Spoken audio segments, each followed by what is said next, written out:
Regarding the long-term consequences of the Michigan primary, I should acknowledge that I'm contradicting myself. I'm suggesting that there's reason to be suspicious about the voting results because the polling suggests that Clinton should have an advantage in the caucuses, despite what the media says. The fact that Clinton is doing poorly in the caucuses in blue states is strongly suggestive of a rigged primary. I'll say that again. The fact that Clinton is doing poorly in the caucuses in blue states is strongly suggestive of a rigged primary. Now, a rigged primary is not something that happens just at the counting stage. It's something that happens at the polling stage, too. So if I'm making this accusation that the process is suspicious, I'm throwing the polling out the window as I'm doing it. I'm essentially finding something that was overlooked. Okay, they didn't think anybody would see that contradiction or key in on it, although they seem to have seen the necessity in making the obviously wrong assertion that Sanders should overperform in the caucuses. I know the media keeps saying this, but that makes absolutely no sense. All polling suggests the exact opposite, that if you prevent independents from participating, Clinton should win by large margins. So when they throw away the caucuses as weird, what they mean to say is that the results are not predetermined. We can't rig this because it's a caucus. There's no way we can flood or stuff these ballot boxes because people have to show up and put their hands up in the air and say, I voted, I'm voting for this. So they just throw it away as weird because it's outside of their control. And if you can't see through that, then your analysis is worthless. Okay, but then I'm going ahead and relying on the polling and suggesting that Michigan should be closer than expected. Michigan is an open primary, but it has a secret ballot. Secret ballot. So you can't actually build that one-to-one relationship between a cast ballot and an actual human without carrying out an audit. And even if somebody bothers, it will be too late by the time it's done. So this is why I'm calling for Bernie to run as an independent. The longer he goes through the process of losing in a rigged primary, the more compromised what he's saying becomes. He's got lots of money. The DNC obviously doesn't want him. The question is whether he's gotten everything he can out of the DNC and whether it's time to move on. Okay? If Trump runs as an independent, which is seeming more likely every passing day, this completely changes the logic. It's now no longer a question of splitting the vote and letting the Republicans win, which is the overriding reason that Bernie has given for running within the Democratic Party in the first place. So what he's saying is he doesn't want to run as an independent because he doesn't want to split the vote. But if Trump splits the vote, then the vote's already split, and, if Trump runs as an independent, then Clinton wins in a landslide, right? So then,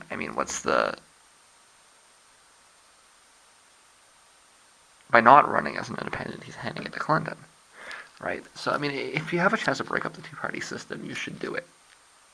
That's true, right? Bernie probably won't get much done as president. It's the reality of the system. He'll be stuck with, Democrats voting against him, right? But if you can help break up the system, he'll have accomplished something of real value. But yes, I'm absolutely contradicting myself and claiming the process is inconsistent and relying on it to make a prediction. If I'm right that it's inconsistent, my predictions are not based on anything, and if my predictions turn out to be accurate, it questions my assertion that the process is right. It's just cognitive dissonance.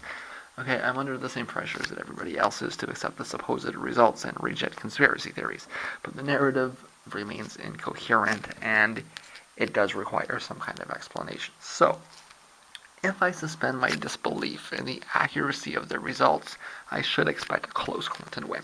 Perhaps not quite as close as Massachusetts, but something along those lines. That is what the snapshot polling data suggests. And when one wants to look at snapshot data in these circumstances, not polling aggregates, which are used to measure, like brand awareness, not political opinions. It's applying a model used for measuring advertising reach, which is probably actually conscious, believe it or not. That's how these people think you ought to, measure how politics works, is that you have these, people and they're putting out an advertising message and then they're measuring, how people react to the advertising. Right? But that's not how politics actually works. It's a bad model to apply. And the results are not very good as a consequence of it. Okay? If you throw away the Fox poll for obvious reasons, because it's Fox, okay, the recent polls amongst likely Democratic voters all have her at around 55. I believe there were 3 released in the last couple of days, and they all have her at about 55. But that's just amongst what they call likely Democratic voters, which means that it's overestimating her support because it's underestimating the effect of independents. So she should get less than 55 because there will be independent voters. So that's what the data that we see suggests. That it should be close, but she should get under 55. If I hold true to what the contradictions in the data are implying, then we should expect a Clinton landslide. And if you see a Clinton landslide, you will know that the vote is in fact rigged. But the flip side of that is that if they're presenting the data as they are, what that means is they're trying to make it seem close, right? And that's if we get one, then that doesn't mean that it's not rigged, right? What it means is that they've prepared us for that, and they're giving us what they prepared us for. If we get 2, then we know it's rigged, because there's no way that she wins that in a landslide. That would make no sense. Okay, so that's why I'm leaning towards 1, but I need to acknowledge that there's a possibility that we might see this big, Clinton wins huge, win by 60%, 65% like she did in the southern primaries, because Michigan is set up in such a way that she can do that. But the fact that the polling is all putting her around 55-ish suggests that they probably are not going to do that, right? But it might also suggest that Bernie might actually be winning, right?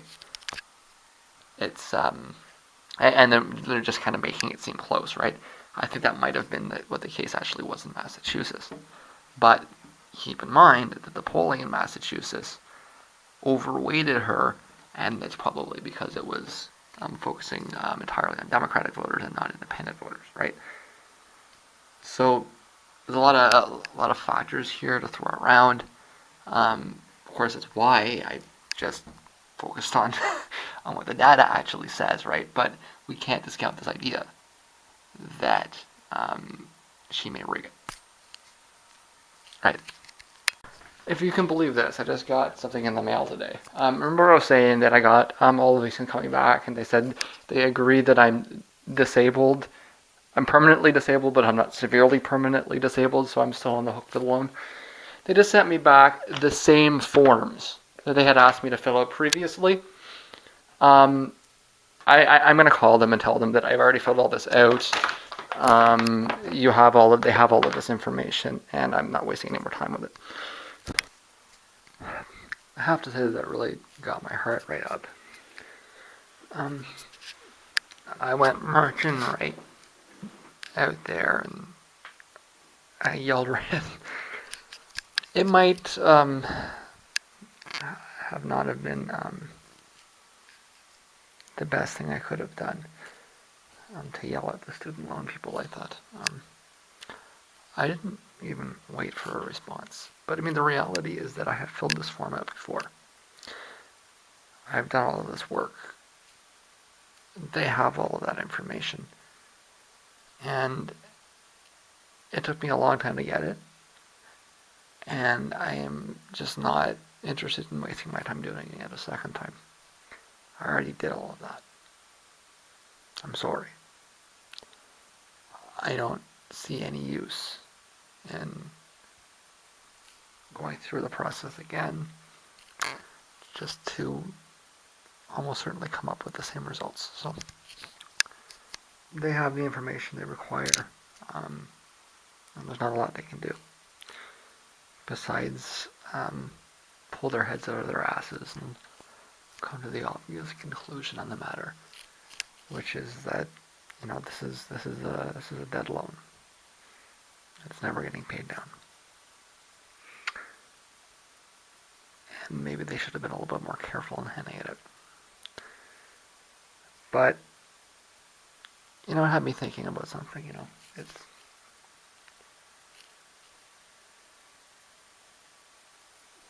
when we listen to 70-year-old people say, it took me my whole life to realize that money is not the most important thing.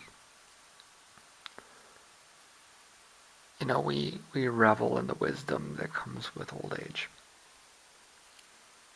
And we say that that person is so wise that they finally, after 65 years, figured it out, that money is not happiness. But when somebody at the age of 20 says that money is not everything, money is not happiness, then we call them a fool.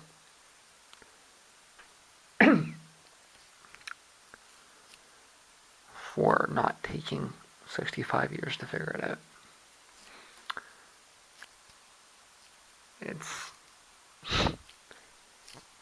really rather remarkable, isn't it? When I talk the way I talk at the age of 35, I don't really sound much differently than I did when I was 30. I maybe sound a little bit different than I did when I was 25. But not in terms of content, more in terms of certainty. I've become more certain in my thinking. It was between the ages of 25 and 30 that this kind of clicked. I think maybe around 26 or 27. That's when it really became clear.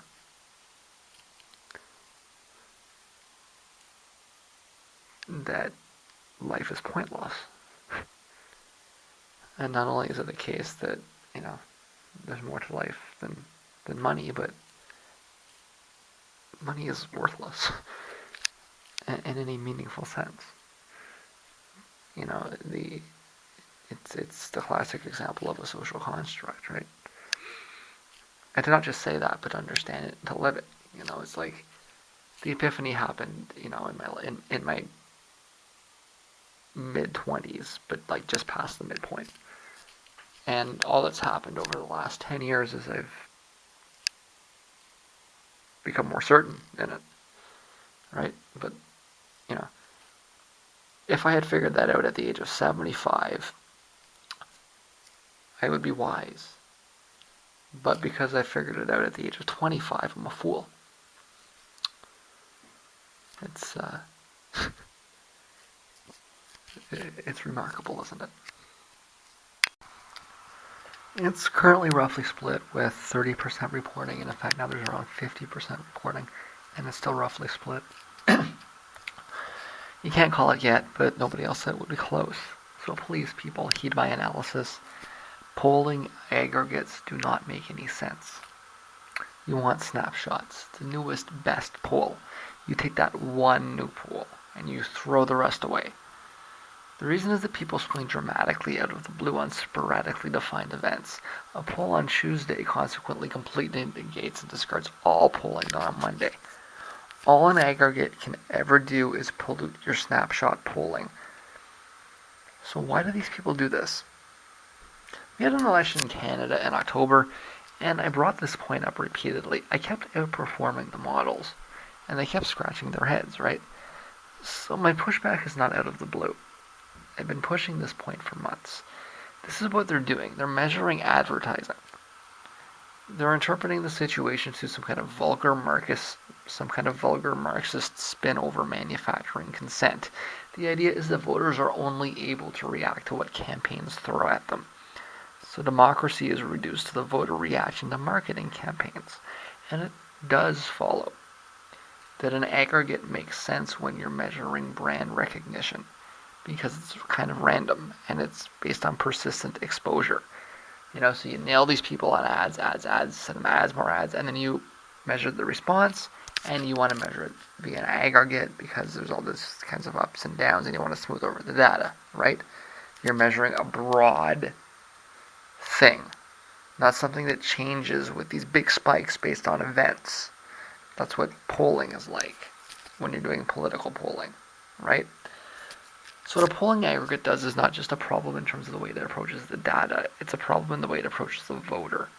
It really reduces the voter to a vessel to be filled with information, a robot that can be programmed that has no mind of its own. but don't jump to conclusions. He's still down quite a bit in all of the polling I've seen in all these other states. And don't throw the polls away either. Okay? I read the polls right, didn't I? I predicted the result correctly based on the polls. So what's the problem here? Is it the polls? Because I got it right. Or is it the analysts that looked at the same data that I did and interpreted it incorrectly? Also, you still don't drop Rubio. Let's say Rubio gets 10% tonight. Okay? He drops. You can split it something like 3-3-4. Alright? Then Trump gets over 40% and gets a few more delegates. Neither Cruz nor Kasich benefit in any meaningful way, but Trump gets more delegates. And if you carry that trend forward over another 30 states, you're not doing anything but making it easier for him. Michigan was a state that was friendly to Kasich. The surprise is that Cruz overperformed at the expense of Kasich. No doubt because he's pushing this only I can beat Trump line. Now what about California? You think the best way to beat Trump in California is a moderate bilingual Hispanic or a rhino from Ohio? If they really want to beat Trump, they need to coast with all three. They have the field dominated. Nobody will win. Nobody will win. But you keep Trump under 40 and get ready for the convention. This is not to take anything away from what's happening, but if you want to be realistic, okay, forget about Bernie getting Republicans to vote for stuff. What are the chances that Bernie can get Democrats to vote for stuff? Pretty low. They all have super PACs too. That's reality. But Bernie knows that, right? If you listen to him, he states that openly. He's entirely aware that taking the White House is part one, and taking Congress is part two. If you go back in time, you'll find me writing essays about how Bernie should have started a third party to take Congress, not run for president. And I'm consequently being consistent, but the debate is about what happens first. Do you take the White House first or the Congress first? Nothing gets done until he takes both. And he knows that. And he'll be actively working towards it too. But that would be pretty remarkable if it happens. I'm not saying to give up though. I'm just questioning the tactic. Generally, the Congress swings against the presidency. Enough with it. I'll have to wait until the data comes in, but how did he manage to win? I'm not some kind of clairvoyant. I just read the polls, and they suggested something like, Clinton 52, Sanders 48, or, something in that area. A close result. But what factor went wrong? Well, let's look at my logic. She was polling around 55% against Democrats that were going to be independents, so take it down a few points. In math, simplicity actually generally implies a deeper understanding. If she came down even further, it must mean there were even more independents. That is, turnout must have been high, and particularly amongst independents. Okay, but you have to add a factor to that. Turnout was lower amongst Democrats than it could have been, because Trump is pulling them. And whatever the math is on independents, if Trump is pulling Democrats, then he's pulling Hillary supporters. So let's be clear. I hit the mark by a margin of error, but it's not just about Bernie pulling independents in, it's also about Trump pulling Democrats out. And while that might be bad news in the general, and more evidence that Hillary is the less electable candidate, it's a positive for Bernie. With 93% reporting, the Republicans have 1.2 million votes and the Democrats have around 1.1. Michigan is purple, but it's largely seen as blue, so that's your answer. Trump is pulling Democrats, and it's a reason for some pause.